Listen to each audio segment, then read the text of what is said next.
Hey everyone, Eric Wooldridge here of Somerset Community College's Additive Manufacturing program, more commonly known as 3D printing.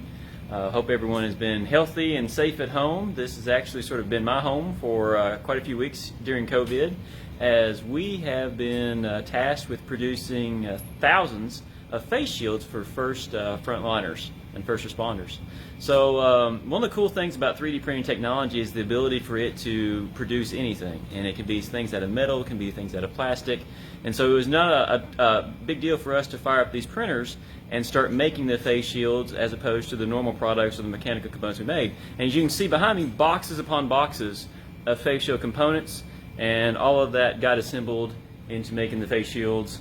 There you go, like that, for folks who are actually dealing with patients and also would potentially be exposed. We actually put these face shields in nursing homes with EMS teams and actually military installations. So really awesome technology.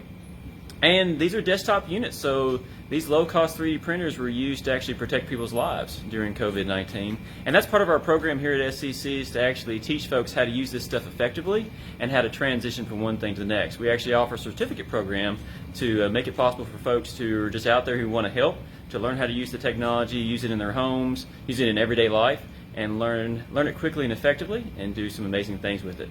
So again, hope you're safe, and come check out our webpage. You can find us by Googling SCC 3D Printing, and you can also check us out on Facebook. Just search my name, Eric Wooldridge.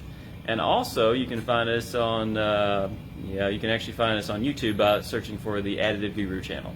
So thanks for checking us out, and we'll see you. Be safe.